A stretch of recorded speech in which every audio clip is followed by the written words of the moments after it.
ప్రసంగి గ్రంథము 12వ అధ్యాయము 14వ వచనాన్ని మనం ఒకసారి గమనించినట్లయితే, గూఢమైన ప్రతి అంశమును గూర్చి దేవుడు విమర్శ చేయునప్పుడు అది నా ప్రతి క్రియను మంచిదే కానీ చెడ్డదే కానీ తీర్పులోనికి తెచ్చును. దేవుడు ఈ మాటలు మన వెనికిడిలో ఆశీర్వదించును గాక. ఆమేన్. ప్రభునందు నాకు అత్యంత ప్రియులారా, చదవబడినటువంటి లేఖన భాగాన్ని మనం ఒకసారి గమనించినట్లయితే, ప్రసంగి గ్రంథములో ఉన్నటువంటి ప్రారంభపు వచనాలు, ప్రసంగి గ్రంథములో ఉన్నటువంటి చివరిగా ఆఖరిగా చెప్పబడినటువంటి అంశాలు చాలా విచిత్రమైనటువంటి అంశాలు. వ్యర్థము అని ప్రారంభించినటువంటి గ్రంథము మొదటి అధ్యాయము 2వ వచనాన్ని మీరు ఒకసారి గమనిస్తే, వ్యర్థము వ్యర్థమని ప్రసంగి చెప్పుచున్నాడు. వ్యర్థము వ్యర్థము సమస్తము వ్యర్థమే. అక్కడ నుంచి ఆరంభించబడినటువంటి ఈ యొక్క అధ్యాయ పరంపర వ్యర్థమును గురించి మాట్లాడాడు, వ్యానిటీ గురించి మాట్లాడాడు, యూజ్లెస్ అనమాట, ఉపయోగం లేదు, అవసరము లేదు అనేటువంటి అంశాన్ని గురించి ప్రస్తావిస్తూ ముగింపులో ఒక అద్భుతమైనటువంటి ముగింపు అన్నమాట. ఏంటా ముగింపు అంటే, ఈ దైనందిన జీవితంలో నువ్వేమైనా చేయొచ్చు, ప్రసంగి అంటాడు అవన్నీ కూడా వ్యర్థము వ్యర్థము వ్యర్థము. ఆ ముగింపు మాట ఏంటంటే, గూఢమైన ప్రతి అంశమును గూర్చి దేవుడు విమర్శ చేయునప్పుడు అది మంచిదే కానీ చెడ్డదే కానీ నీవు తీర్పులోనికి వస్తావు. కాబట్టి దేనిని బట్టి నువ్వు భయపడాలి, దేనిని బట్టి నువ్వు భక్తి చేయాలి అనే అంశాన్ని గురించి అందులో మనకు ప్రస్తావించబడింది. ఆ మొదటి వచనానికి ఆ ముగింపులో ఉన్నటువంటి వచనానికి చాలా వ్యత్యాసం ఉంది. ఈ ప్రసంగి అనే అంశాన్ని మనం మాట్లాడుకోవాలి అంటే ముందుగా యూదులు దీన్ని ఏమని పిలుస్తారంటే కొహీలేత్ అని పిలుస్తారు. హెబ్రీలో కొహీలేత్ అని పిలుస్తారు. యూదులకు ఉన్నటువంటి ఈ గ్రంథాలన్నింటికి కూడా ఒక ప్రాముఖ్యత ఉంటుందని చెప్తున్నాం. మనం 66 పుస్తకాలు ఎప్పుడైనా ధ్యానం చేయొచ్చు. 66 పుస్తకాలు దివారాత్రములు ధ్యానం చేయాలన్న ఆజ్ఞలు మనకు ఉన్నాయి. కానీ యూదులు కొన్ని ప్రత్యేకమైనటువంటి సందర్భాల్లో, కొన్ని ప్రత్యేకమైనటువంటి కార్యక్రమాలలో కొన్ని ప్రాముఖ్యమైనటువంటి గ్రంథాలను చదవటం ఆనవాయితీగా మనకు కనిపిస్తూ ఉంటాయి. అందులో భాగంగానే ఈ ప్రసంగి గ్రంథాన్ని కూడా ధ్యానం చేస్తారు ఒక ముఖ్యమైనటువంటి దినము రోజు. ఏంటా ముఖ్యమైనటువంటి దినమునంటే, పర్ణశాలల పండగ రోజు ఈ ప్రసంగి గ్రంథాన్ని ధ్యానం చేస్తా. పరమగీతం ధ్యానం చేసే అంశం ఉంది, పస్కా ధ్యానం చేసే అంశం ఉంది. ఆ పండగ రోజు ఖచ్చితంగా దాన్ని ధ్యానం చేస్తారని చెప్తున్నా. మనం కనుక మట్టల ఆదివారం నాడు ప్రసంగం చేసుకుంటాం. మట్టల ఆదివారం నాడు యేసయ్య యెరూషలేములోనికి గాడిద మీద వచ్చిన సందర్భమే చెప్పుకుంటాం. ఎందుకంటే ఆ దినానికి ఆ ప్రాముఖ్యత ఉంది కాబట్టి. అలానే పర్ణశాలల పండగ రోజు ప్రతి యూదుడు కూడా ఈ ప్రసంగి గ్రంథాన్ని ధ్యానం చేస్తారు. ఎందుకు అని అడుగుతున్నా. పర్ణశాల పండగ రోజే ప్రసంగి గ్రంథాన్ని ఎందుకు ధ్యానం చేయాలి అంటే, ఆచరించే పండగకు ఇందులో ఉన్నటువంటి అంశమునకు చాలా దగ్గరి సంబంధాలు ఉన్నాయని చెప్తున్నా. అసలు ఎందుకు ధ్యానం చేయాలంటే, పర్ణశాలల పండగ అంటే అర్థం తెలుసుండాలి. మరి యూదులకు ప్రాముఖ్యంగా 7 పండగలు ఉంటాయి. అంతరార్థం తెలవాలి, దాని యొక్క భావము తెలియాలి, దాని యొక్క విషయం తెలవాలి, దేవుడు ఎందుకు ఇచ్చాడో తెలియాలి. పస్కా ఉంది, పులియని రొట్టెల పండగ ఉంది, ప్రథమ ఫలముల పండగ ఉంది, పెంతుకోస్తు పండగ ఉంది, శృంగధునుల పండగ, పర్ణశాలల పండగ, మొత్తం 7 పండగలు కనిపిస్తాయి. పండగను పండగలాగే చూస్తే ప్రయోజనం లేదని చెప్తున్నా. అందులో ఒక భావం ఉంది, ఒక నిజస్వరూపం ఉంది. ధర్మశాస్త్రం అంతటిలో ముఖ్యమైనటువంటి ఒక విషయం ఉంది. హెబ్రీ పత్రిక 10వ అధ్యాయం 1వ వచనం అంటాడు, ధర్మశాస్త్రము రాబోవుచున్న మేలుల ఛాయగలదియే కానీ నిజస్వరూపము క్రీస్తులో ఉంది. కొలసీ పత్రిక 2వ అధ్యాయము 16వ వచనాన్ని కూడా మీరు ఒకసారి గమనించగలిగితే, కాబట్టి అన్నపానములు అను వాటి విషయములోనైనను, పండగ అమావాస్య అను వాటి విషయములోనైనను మీకు తీర్పు తీర్చ ఎవనికి అవకాశం ఇవ్వకుడి, ఇవి రాబోవు వాటి ఛాయయే కానీ నిజస్వరూపము క్రీస్తే. నిజస్వరూపాన్ని తెలుసుకోవాలి. ఆ పండగలన్నీ చేస్తాం, పస్కా చేస్తాం, బ్రహ్మాండంగా చేస్తారు. సబ్బాతులు ఈరోజు కూడా ఒక గొర్రె పిల్లను తెచ్చి దాన్ని బలిచి సంఘం అంతా చక్కగా తింటారు. కానీ పస్కా చరిత్రలో జరిగిపోయింది. పస్కా వ్యక్తిగతంగా నీలో జరగాలన్న అంశం రావాలి. నీలో పస్కా జరగకుండా నువ్వు ఎన్ని పస్కాలు చేసినా ప్రయోజనం లేదు. పస్కా పండగ కల్వరిలో మరణిస్తున్నటువంటి క్రీస్తుని నిన్ను చూపించడానికి ఉన్న ఒక ముంగూర్తు అని చెప్తున్నట్లు. పెంతుకోస్తు పండగ పరిశుద్ధాత్మ అభిషేకానికి సూచన అన్నట్లుగానే అందులో ఉన్నటువంటి మూల భావాన్ని తీసుకోవాలి. అట్లనే పర్ణశాలల పండగ అంటే అర్థం ఏంటో తెలుసా? ఈ రోజుల్లో మనోళ్ళు కూడా కొంతమంది వన మహోత్సవం చేస్తారు. అంటే మొత్తం వనభోజనాలకు పోయి ఒక పద్ధతి ఉంటాయి.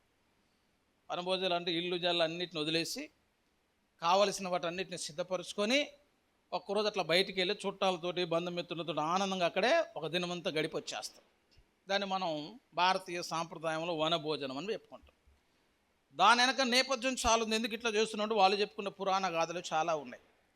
ఇదే పద్ధతి యూదుల్లో కూడా ఉందని చెప్తున్నాం. ఒకరోజు కూడా కాదు. మళ్ళీ యూదులు ఏం చేస్తారనంటే 7వ నెల 15వ తేదీ యూదుడు అనబడిన ప్రతివాడు ఆచారబద్ధంగా చేయాల్సినటువంటి కార్యం ఏంటంటే 7వ నెల 15వ దినం రాగానే యూదులందరూ కూడా వారి స్థిర ఆస్తులు, ఇల్లు, జల అన్నింటిని విడిచిపెట్టాలి. ఎంత పెద్ద భవనమైనా కానీ దాన్ని విడిచిపెట్టి కొంత దూరంలోనికి వెళ్ళి ఆ దూరంలో వాడు ఏం చేయాలంటే ఒక పర్ణశాల కట్టుకోవాలి. ఆ పర్ణశాలను కట్టుకున్న పర్ణశాలలో 7 దినములు దేవుని గురించి ఉత్సాహించి సంతోషించి దేవునిలో ఆనందించి పాటలు పాడి దేవుని ఆరాధన చేయాలి. 7 దినములు అక్కడ ఆరాధన చేస్తూ ఉండాలి. అందులో 2 విశ్రాంతి దినాలు వెళ్ళిపోతాయి. మిగిలిన దినాలు మొత్తం కూడా ఆరాధనలోనే ఉండాలి. అక్కడికి వెళ్ళే మనసు రావాలి. ఇక్కడున్న వాటన్నిటిని విడిచి 7 దినాలు వదిలిపెట్టి వెళ్ళిపోగలిగిన మనస్సు రావాలి. దేనికి సూచన? ఇదంతా దేనికి సూచన అంటే యేసు 2వసారి ఈ లోకంలోనికి వచ్చినప్పుడు నిన్ను నన్ను కూడా ఏం చేస్తారట? 1 తెస్సలోనిక 4:16 ప్రకారం ఆర్భాటముతోనూ ప్రధాన దూత శబ్దముతోనూ బూరలు మోగినప్పుడు యేసయ్య మధ్యాకాశానికి వచ్చినప్పుడు నువ్వు కూడా ఇక్కడ నుంచి ఏమైపోతావు? ఆ మధ్యాకాశానికి నువ్వు కూడా మేఘాల మీద కొనిపోబడతావు. అలా వెళ్ళిపోయే దినం నాడు భూమి మీద ఉన్న దేని మీద ఆశ ఉండొద్దు. ఇక ఆ వెళ్ళిపోతున్నప్పుడు నా ఇల్లు వదిలిపెట్టిపోతున్నా రంది ఉండొద్దు.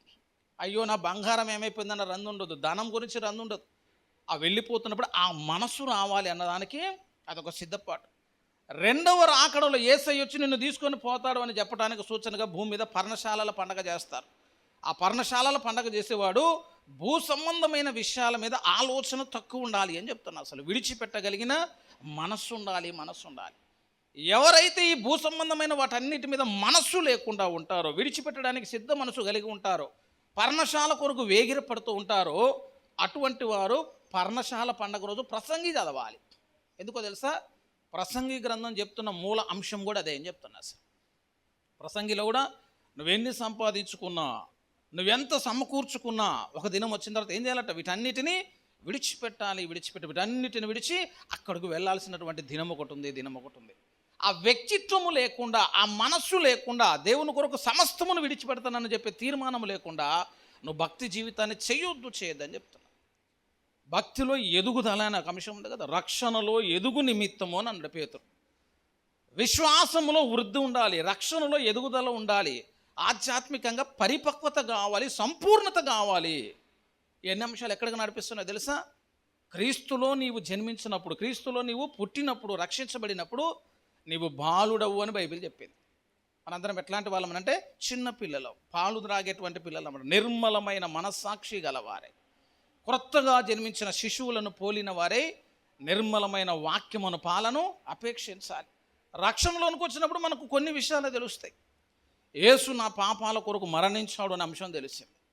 ఈ లోకము నుంచి నేను ప్రత్యేకించబడాలి అనే అంశం తెలిసింది.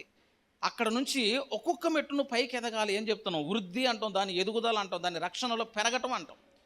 అట్లా ఎదుగుతూ వయస్సు వచ్చిన స్థితికి రావాలి, పరిపక్వతలోనికి రావాలి, సంపూర్ణతలోనికి రావాలి.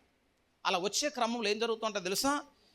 ఏది నీకు లోకములో ఇష్టము అని అనిపించిందో, ఏది లోకము నిన్ను ప్రేమించేటట్లు చేసిందో, ఏది నీ మనసులో పెద్ద స్థానాన్ని సంపాదించుకుందో అవన్నీ ఏమైపోతాయి తెలుసా?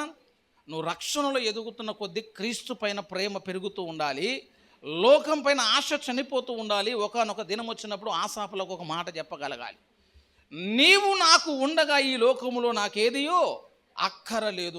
అది మంచి పరాకాష్ట అని చెప్తున్నా. విచిత్రం ఏంటంటే మనం తక్కెడ గినక సమానంగా ఉన్నట్టు మనం అన్నీ ఈక్వల్గానే చేస్తాం. ఇటు యేసయ్య అంటే ఇష్టమేం చెప్తావు, మళ్ళీ లోకంలోనూ అన్నీ కూడా ఇష్టమనే తూగుతున్నాయి, సరి సమానంగానే తూగుతున్నాయి. కానీ రక్షణలో ఎదిగేది ఎలా అర్థమవుతుందనంటే ఒకప్పుడు దేనిలో నువ్వు సంతోషించావో దానిలో నీకు ఆనందం దొరకదని చెప్తారు. ఒకప్పుడు దేనిలో నువ్వు ఆనందంగా పాలు పొందావో అందులో ఉన్నటువంటి ఆనందం నీకు ఆనందం అని అనిపించదు. ఆ వ్యక్తిత్వం రావాలి. అలా వస్తూ ఒకనొక దినం వస్తే ఏమవుతుందంటే అసలు నువ్వు సంపాదించిన సంపాదన కానీ, నీకున్నటువంటి కుటుంబం కానీ, నీకున్నటువంటి బంధాలు కానీ, నీకున్నటువంటి సంపద కానీ ఏది కూడా నీకు యేసయ్య కంటే మిన్నగా అనిపించినటువంటి దినం వస్తే చూసావు, అప్పుడు నువ్వు ఎలిజిబుల్ అయినట్టు లెక్క అన్నమాట. దేనికి అని అంటే ప్రసంగి గ్రంథాన్ని ధ్యానం చేయడానికి నీకు ఒక అర్హత వచ్చినట్టు లెక్క. అప్పుడు కానీ ప్రసంగి అర్థం కాదని చెప్తున్నావు. అన్ని అంశాలు చెప్పాడు అందులో. ఆ భక్తి కోవలకు వచ్చిన వాళ్ళు ఎవరో తెలుసా? ఆ భక్తిలోనికి వచ్చినవాడు మొట్టమొదటిగా యేసయ్య పేరు చెప్పాలి మనం.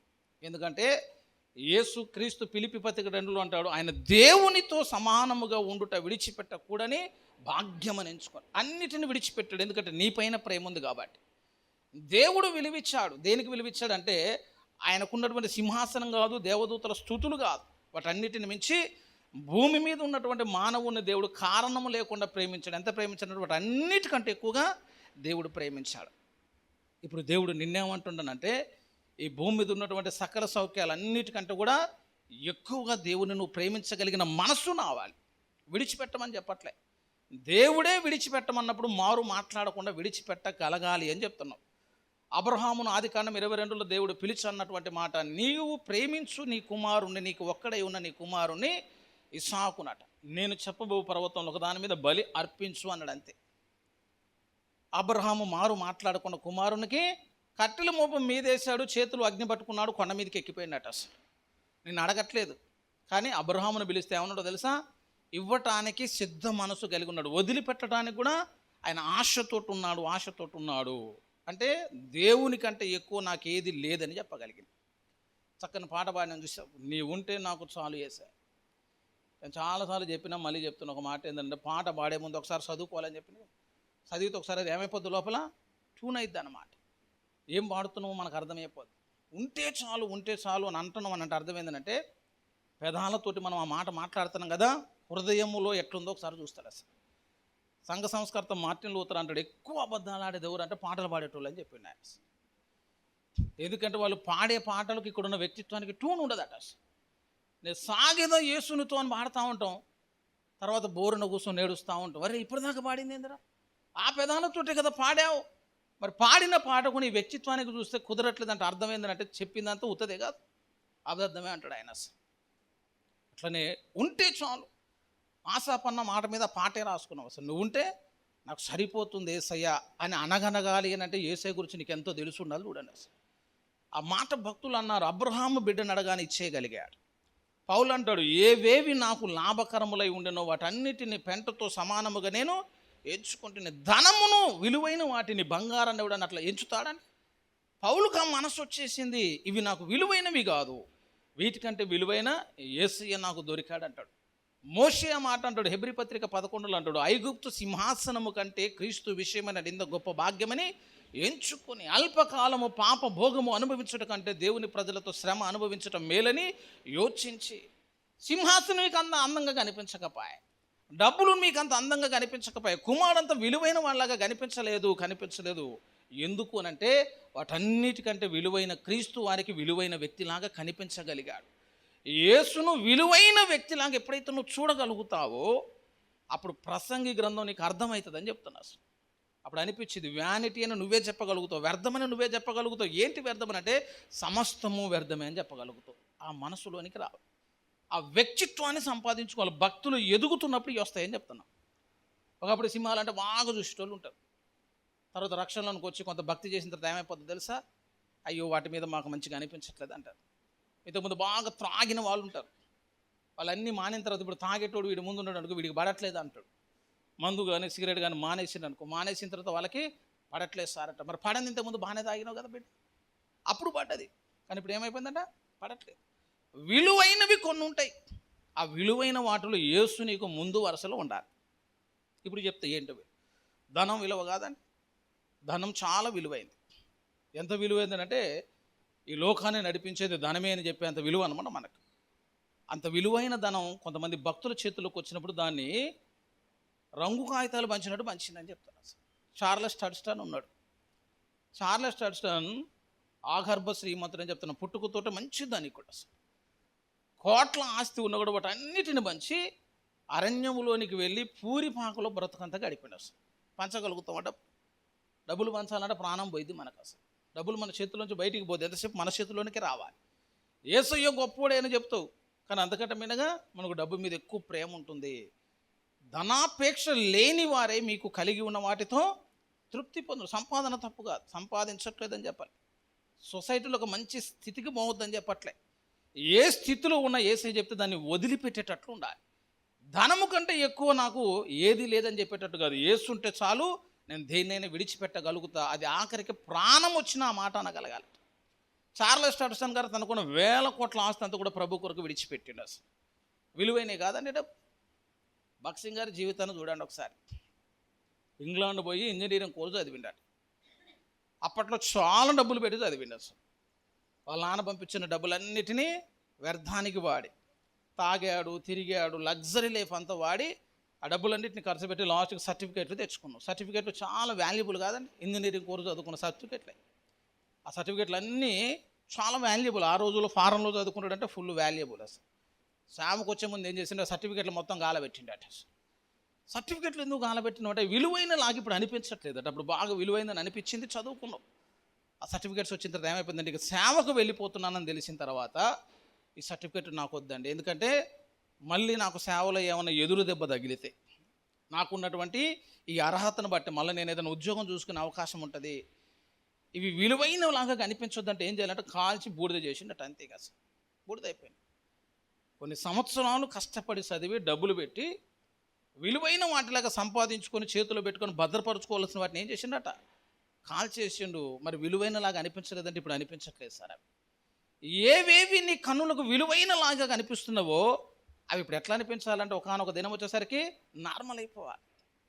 అట్లా ఆస్తులను వదులుకోవటం కాదు, ధనాన్ని వదులుకోవటం కాదు, అర్హతలను వదులుకోవటం కాదు.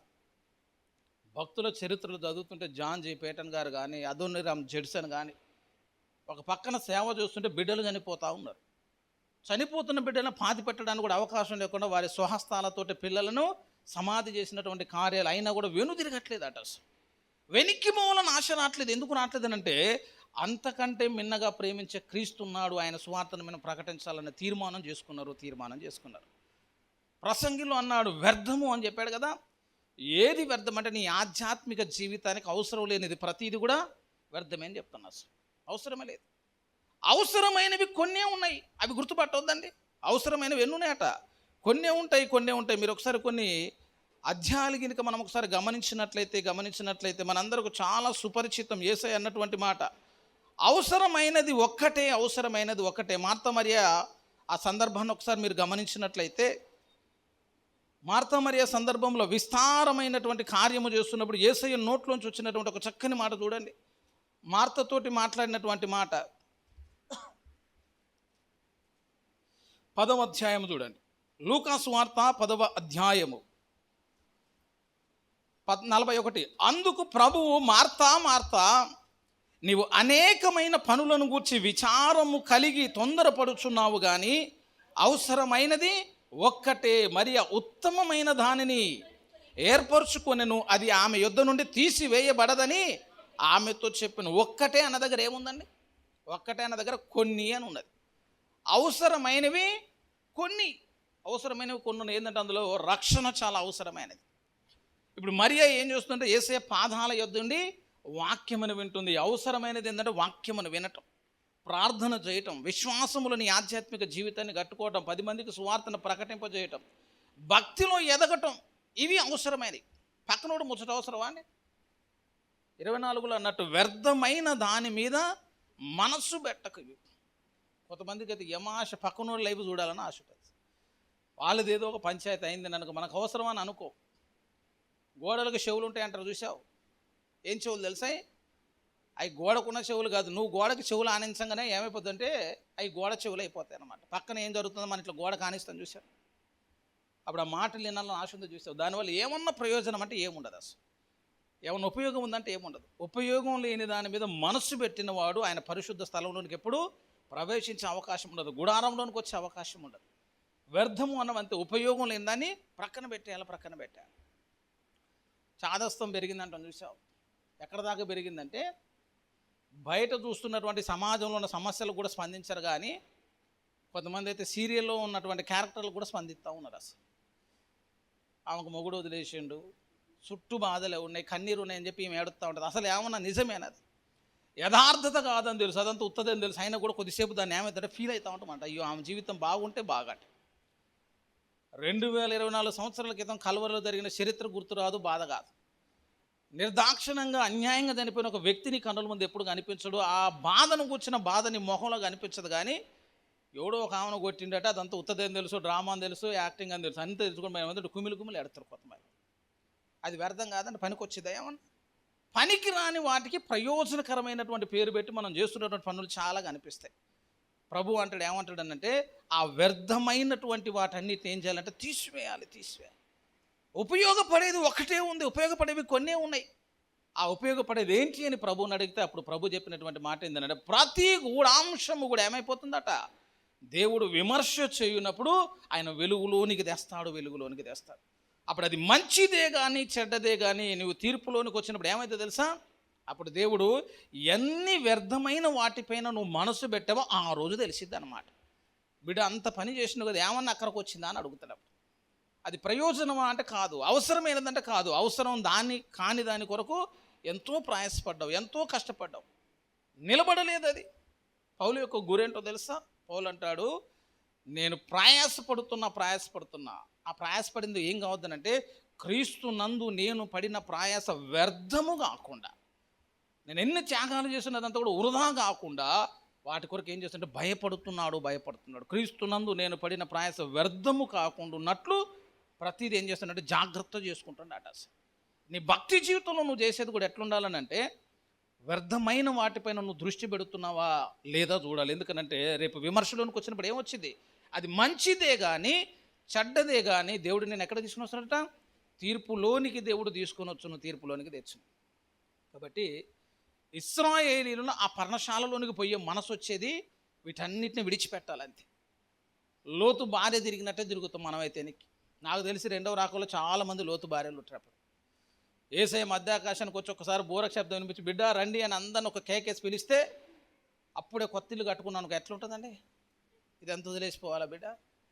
అప్పుడే కొత్తగా పెళ్లి చేసుకున్నాడే అనుకో, భార్యను వదిలేసిపోవాలా?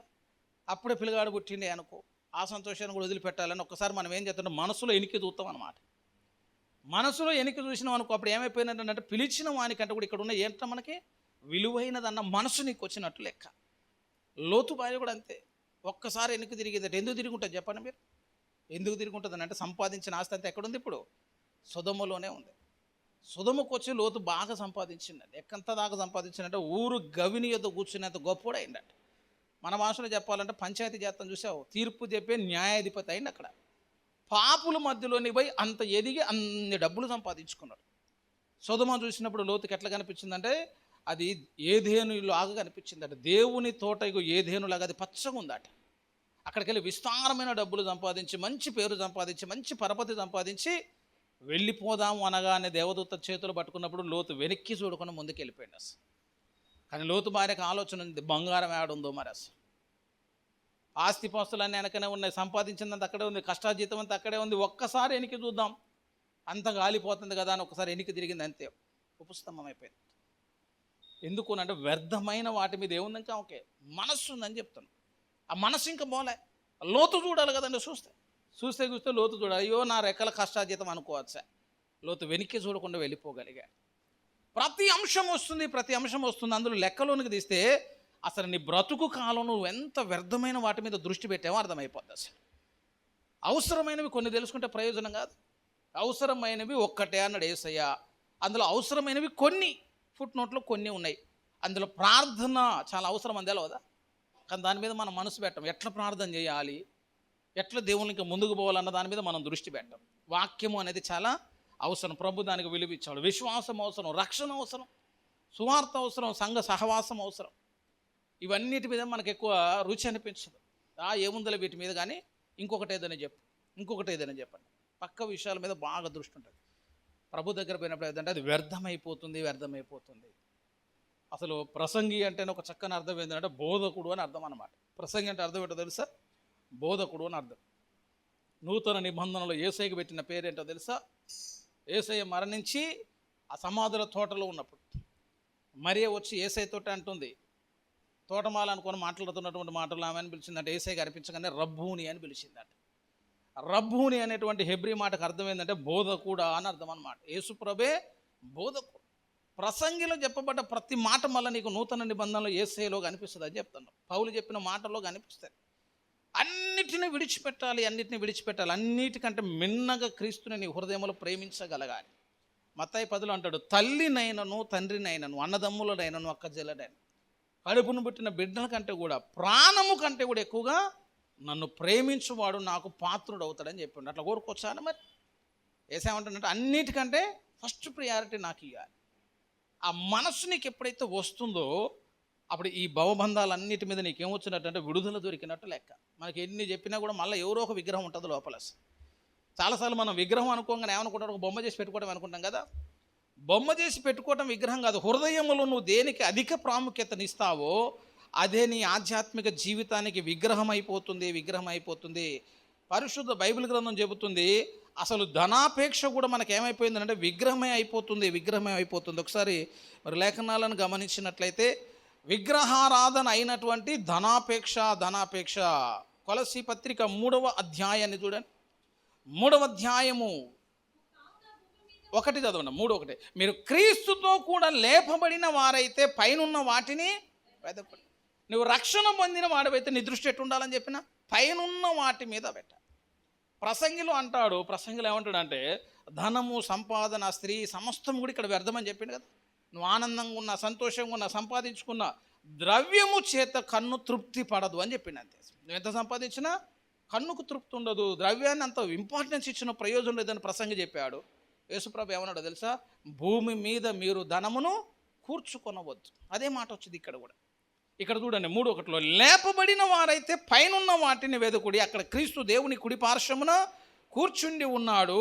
పైనున్న వాటి మీదనే కానీ భూ సంబంధమైన వాటి మీద మనసు పెట్టుకొనకుడి. ఏలయనగా మీరు మృతి పొంది చచ్చిపోయినావు కాబట్టి ఇప్పుడు మనసు పెట్టొద్దట. 5లో అంటాడు, కావున భూమి మీదనున్న మీ అవయవములను అనగా జారత్వమును, అపవిత్రత, కామాతురత, దురాశ, విగ్రహారాధన అయినా ధనాపేక్షను చంపివేయడు.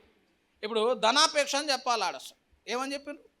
విగ్రహారాధన అయిన ధనాపేక్షకు విగ్రహారాధన అయిన ధనాపేక్షను ఎందుకు అన్నాడనంటే దేవునికి ఎంత ప్రియారిటీ ఇస్తున్నామో ధనానికి అంత ప్రియారిటీ ఇస్తారు. మీరు దేవునికిని సిరికిని ఇద్దరికి ఎట్లా ఉండలేరట? దాసులుగా ఉండలేరు. ధనాన్ని ప్రేమిస్తాం అంతే, దేవుని కూడా ప్రేమిస్తామన్న గుంపు ఉంటుంది. కాబట్టి దేవుని కంటే ఎక్కువగా నువ్వు ధనాన్ని ప్రేమిస్తే ఆ ధనం నీకు ఏమైపోద్దట? విగ్రహారాధన అయిపోతుంది. వ్యర్థమైన దాని మీద మనసు పెట్టినటువంటి లక్షణం అయిపోతుంది. కాబట్టి దేవుడు అంటాడు వాటన్నిటిని దేవుడు నిన్ను తీర్పులోనికి తెచ్చినప్పుడు సగానికి పైగా అని చెప్తున్నా. చాలా వరకు ఎక్కడ దాకా ఉంటామంటే అసలు వ్యర్థము అన్న దానిపైన మన దృష్టి అంతా కూడా పెట్టిన అనుభవం వస్తుంది. కాబట్టి ఏం చేయాలంటే ప్రతి అంశము గూఢమైన ప్రతి అంశం అని చెప్పిండు. అసలు తీర్పు అనేది ఎట్లాంటిది అంటే భయంకరమైనటువంటి దినం. అది నీ బ్రతుకులో ఉన్నటువంటి యథార్థత అంతా ఆ రోజు బట్టబాయి లేకపోతుంది. ఆ తీర్పులోనికి వచ్చినప్పుడు గూఢమైన ప్రతి అంశమును దేవుడు విమర్శ చేస్తాడు. చాలామంది అంటారు తీర్పు అందరికీ తెలవకపోవచ్చు అని. నేను పిలిచి నువ్వు చేసిన అన్ని సినిమా మీద చూపించకపోయినా తర్వాత బహుమానం అయితే ఇస్తాడుగా. ఎగిరెగిరి ప్రసంగాలు చేస్తున్నాం. అందరికి ఒక ఆలోచన ఉంటుంది, అన్నను మంచిగానే దేవుడు పరలోకంలో మంచి స్థితిలో ఉంచుతాడని ఒక ఆలోచనలో ఉండొచ్చు. నేను వేరే పరలోకంలో కింద కూర్చొని ఉన్నానే అనుకో, ఆ సినిమా నువ్వు చూడకపోయినా నా బతుకు అర్థం కాదు. అప్పుడు నువ్వు ఈడ కూర్చున్నావు అంటే ఏదో చేసే ఉంటావుగా.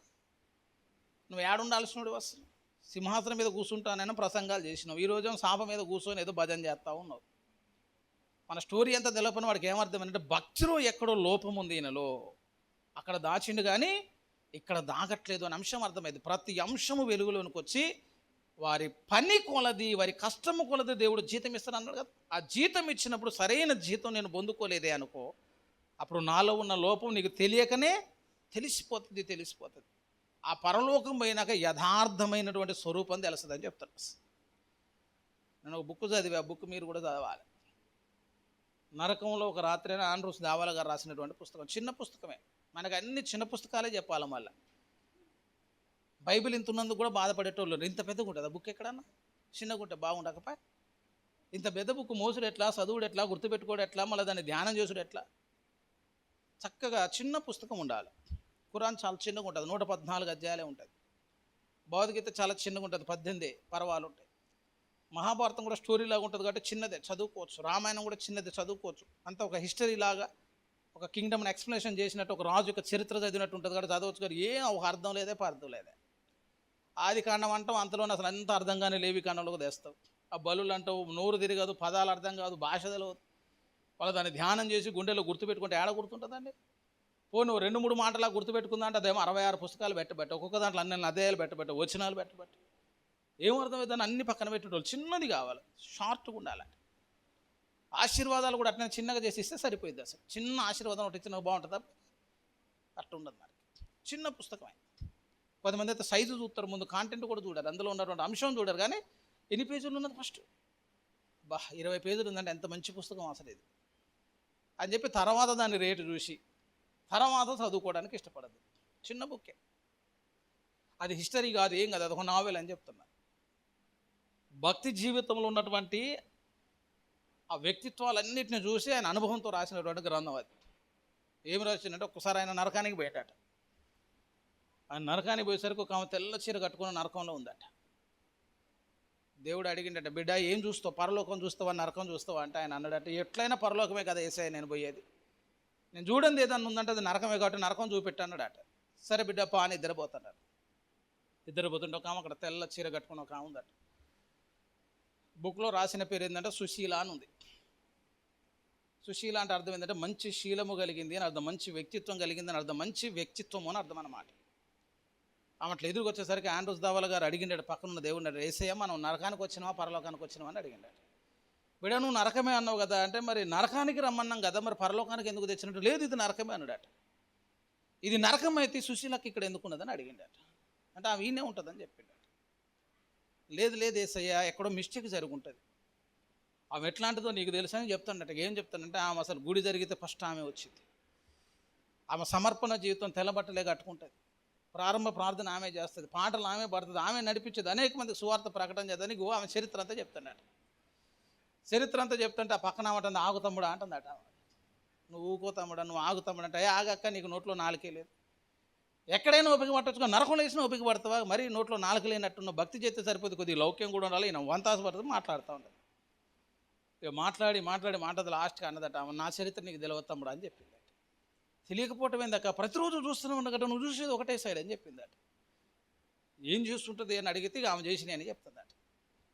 ఇల్లీగల్ కాంటాక్ట్ ఉందని చెప్పిందట. గుండె పగిలిపోయింది ఈయనకు. అసలు పరిశుద్ధతగా నిలువెత్తు రూపం అనుకున్నాడు ఆమెను. అసలు పరిశుద్ధత అంటే ఆమెను చూపించను అనుకొని ఎన్నో సాక్ష్యాలు చెప్పిండు, ఆమెకు అసలు ఇల్లీగల్ ఉందనేసరికి గుండె పగిలిపోయాయి. ఆమె చరిత్ర అంతా చెప్తా అంటే ఇక బోర్న ఏడ్చేసేటువంటి స్థితి, అంత ఘోరమైనటువంటి స్థితి అన్నమాట. అమ్మాయికి ఫోన్ చేసింది, బోర్న ఏడ్చినటువంటి ఆ స్థితి అనేది కనిపించేటువంటి పరిస్థితి వచ్చింది. బాగా బాధపడుతుందట, చాలా తట్టుకోలేకపోతున్నా ఉంటాను. చూసావు, నా వల్ల కావట్లేదు, నువ్వు ఎంత చెప్పినా కూడా నువ్వు పరిశుద్ధురాలివి అంటా ఉంటుంటే, అప్పుడు ఆమె ఒక మాట చెప్పిందట, నేనే ఈడున్నా, నేను ఇంత బాధపడుతున్నా కదా, కొంచెం ముందుకు పో, మన అయ్యగారు కూడా ఉన్నాడని అన్నాడట. ఉంటుంది ఈయన గుండె. అసలు నువ్వు వచ్చినందుకే తట్టుకోలేకపోతున్నా, అసలు నువ్వు వీడు ఉన్నావంటేనే నాకు డైజెట్ కావట్లేదని అంటే, కొంచెం ముందుకు పోతే మన అయ్యగారు ఆడనే ఉన్నారు, మన సంఘం కూడా ఆడనే ఉందని అనుకో, అసలు ఏం చేస్తున్నారా మీరు అంతంటే భక్తి పైకి కనబడేటట్లు భక్తి చేసిన కానీ ఎవడి గుంటలు వానికి ఉన్న లోపల, అసలు ఎవడి లొసుగులు వానికి ఉన్నాయి కనుక అవన్నీ ఎక్కడ తేలుతాయంటే రేపు న్యాయపీఠం ముందుకు వచ్చినప్పుడు తేలిపోద్ది అని చెప్తాను. అసలు నేను మంచోన్నా మీరు మంచోళ్ళ, ఇప్పుడు ఎన్నైనా చెప్పు, నేను మంచోన్నా నేను 4 చెప్తాను, నువ్వు మంచోడో నువ్వు 4 చెప్తావు. గట్టిగా మాట్లాడితే తెల్లబట్టలు వేసుకుంటావు, ఏం చేస్తావు? ఇక తెల్లబట్టలు వేసుకున్నాక ఎవడైనా మంచోడైనా అనాలి. అసలు ఎంత మంచోడు కాకపోతే తెల్లబట్టలు వేసుకొని తిరుగుతాడనే. ఆ లోపల ఉన్న డాగుల నేడబయటి అంటే ఆ గూఢమైన ప్రతి అంశం విమర్శన దినం వచ్చింది. ఆ రోజు కనుక నువ్వు మైలబడ్డవని దేవుడు అన్న తర్వాత ఎవడు నమ్ముతాడని నీకు? అసలు ఎవడు నమ్మడు. అసలు తీర్పు దినం అనేది భయంకరమైనటువంటి దినం. ఎందుకనంటే నీ బ్రతుకులో ఉన్నటువంటి యథార్థత ఒక్కసారి లోకానికి తెలిసిపోద్ది, పరలోకానికి తెలిసిపోద్ది. అసలు ఆ దినము కొరకు జనాలందరూ ఎట్లుంటారంటే భయపడి వనికి సత్తరు.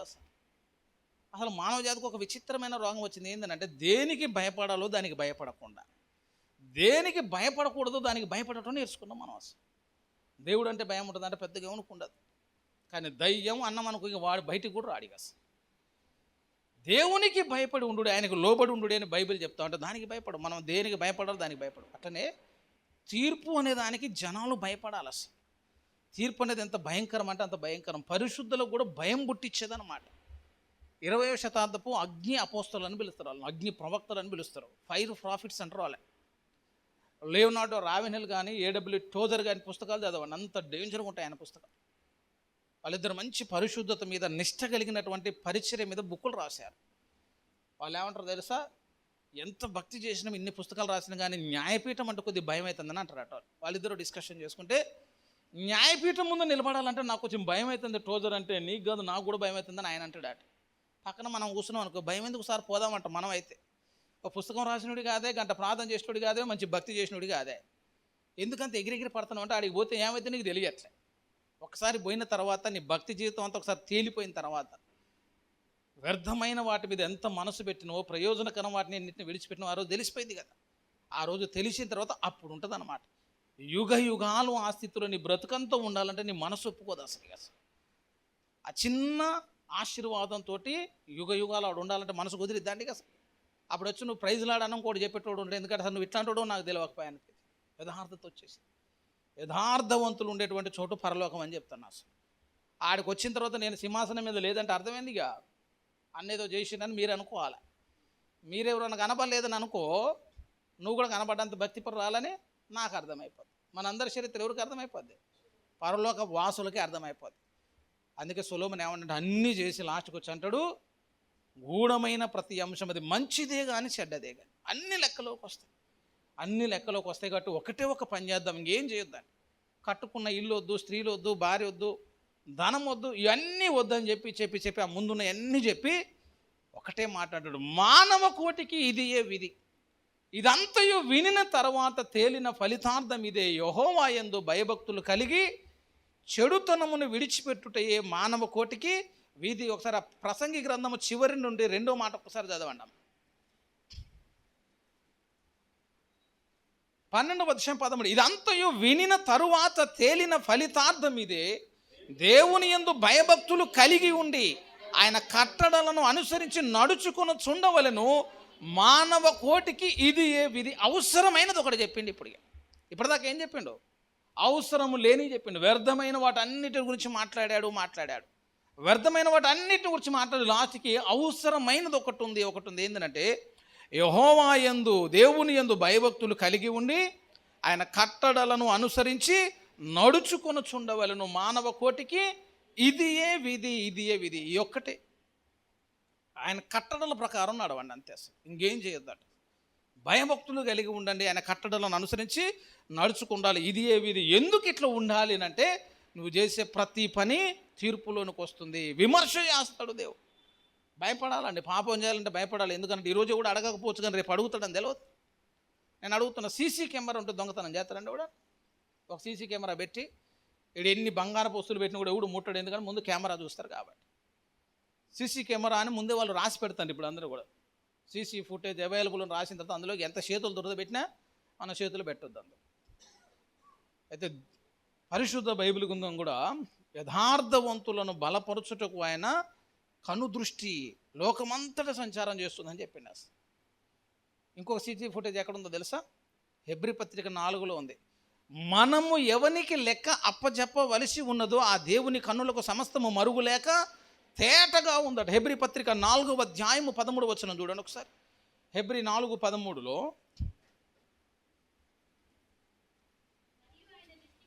మరియు ఆయన దృష్టికి ఏదియూ లేదు, ఎవనికి లెక్క ఒప్పజెప్పవలసి ఉన్నదో ఆ దేవుని కన్నులకు సమస్తమును మరుగు లేక తేటగా ఉన్నది. కనబడుతుందా కనబడట్లేదా? మంచిగా కనబడుతుందట. కనబడుతుందని తెలిసిందా? ఇన్ని రోజులు తెలవకపోవచ్చా? మరి ఇప్పుడు తెలిసిందిగా, మొత్తం చూస్తున్నాడు అని చెప్పిన. ఆ మొత్తం చూస్తున్న దేవుడు మళ్ళీ నిన్ను ఒకరోజు వచ్చి తీర్పులో నిన్ను విమర్శ చేస్తాడు. ఆ విమర్శ చేసినప్పుడు నీ జీవితం బట్టబయలైపోయింది. కాబట్టి ఏం చేయాలంటే వ్యర్థమైన వాటన్నిటిని విడిచిపెట్టాలి. ఇప్పుడు బల దగ్గరకు వచ్చినప్పుడు ఏం చేయాలి? బల దగ్గరకు వచ్చినప్పుడు కూడా గడిచిన వాళ్ళంలో ఎంత వ్యర్థమైన వాటి మీద నువ్వు దృష్టి పెట్టినో వాటన్నిటిని కూడా తీసేయాలి. ఎంత పనికొచ్చే దాంట్లోనైనా సరే వ్యర్థం ఉండదండి. ఇప్పుడు బంగారం ఉందనుకో, మస్ట్ ఉంటుందా? ఉండదు. బాగా కాల్చి శుద్ధ సువర్ణం అయ్యేదాకా దాంట్లోంచి 7 మార్లు కడిగిస్తారట. దేవుని మాటలన్నీ పవిత్రమే, అవి కంసాలి 7 సార్లు ఊదిన అగ్ని అంత పవిత్రం ఉంటుంది. దాన్ని కాలుస్తూ ఉంటాం, దాంట్లోంచి బురద వచ్చింది, దాన్ని తీసేయాలి, మళ్ళీ కాల్చాలి. అట్లా ఒక 7 సార్లు చేస్తే అందులో శుద్ధ సువర్ణం వస్తుంది. బంగారంలో కూడా వ్యర్థం పోతుంది కదా.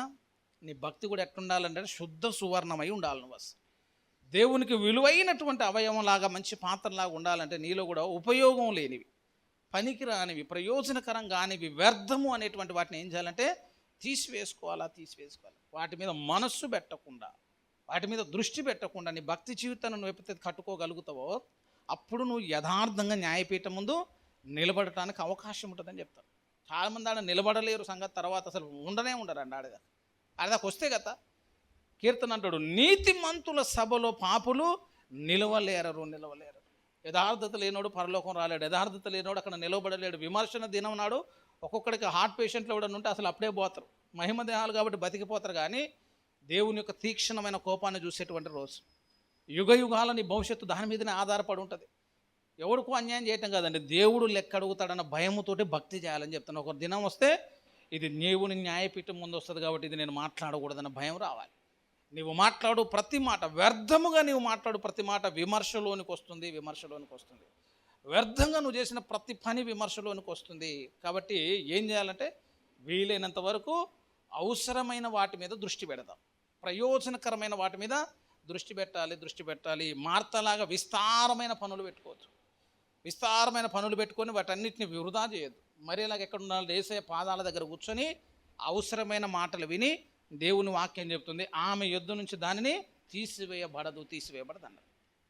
కాబట్టి ప్రసంగి చదవండి, ఆ మనసు మనకు వచ్చిందో లేదో కూడా ఒకసారి ఆలోచన చేసుకోండి. నిజంగా దాని ప్రకారం నా బ్రతుకుందా? ఒక మాట అండి, కష్టాజీతం చేత కడుపు నిండా అన్నం తినటమే ఆశీర్వాదం అని చెప్పింది. అసలు అంతకంటే దీనం ఏముంటుందండి? అట్లాంటి బ్రతికిన కూడా సంతోషంగా దేవుని కొరకు బ్రతకగలగాలి. చివరి మాట చెప్తున్నా, అసలు ఏది లేకుండా చక్కగా భక్తి చేసుకోగలిగినవే అనుకో, వచ్చినా పోయినా కూడా యోబులో ఒక మాట అనగలిగితే, యెహోవా ఇచ్చెను యెహోవా తీసుకుని యెహోవా నామమునకే మహిమ కలుగును గాక అన్నవే అనుకో. ఏదైనా పోయినప్పుడు బాధపడదు, అంతకంటే ముందు అసలు నీకు ఏదైనా ఏమన్నా ఉందా? మరి అంతకంటే ముందు ఏం లేదు కదా. ఆ వ్యక్తిత్వాన్ని నువ్వు అలవాటు చేసుకుంటే ఏమంటే భక్తి జీవితంలో ధైర్యంగా దేవుణ్ణి వెంబడించడానికి అవకాశం ఉంటుంది. చివరి మాట చెప్తాను ఇప్పుడు, దేవుని కంటే ఎక్కువగా ఏది నీ హృదయంలో కనబడకుండా జాగ్రత్త పడని చెప్తాను. బిడ్డలైనా కానీ, చిన్నపిల్లలైనా పెద్ద పిల్లలైనా ఎవరున్నా కూడా కొంచెం ముద్దు వస్తే రావచ్చు అండి. పిల్లలంటే కొంచెం ముద్దు ఉంటుంది, కానీ భక్తి కట్టుకున్నప్పుడు ఎట్లా ఉండాలంటే క్రీస్తే నీ హృదయంలో ప్రథమ ప్రాధాన్యత ఉండాలి. క్రీస్తు కంటే ఎక్కువగా దేన్ని ప్రేమించే స్థితి ఉండదు. అది వెండి బంగారాలైనా, ధనధాన్యాలైనా, కుటుంబ జీవితం ఏదైనా కానీ అవన్నీ తర్వాత. యేసు నీ ఉంటే నాకు చాలు అని అనగలిగిన రోజు వస్తే నీ భక్తి జీవితంలో ఉన్నతమైన స్థితికి చేరినట్టు లెక్క. అటువంటి చక్కని స్థితి దేవుడు మనకు అనుగ్రహించినట్లుగా రండి మనం ప్రార్థించుకుందాం. దేవుడి మాటలను దీవించునుగాక. ఆమేన్.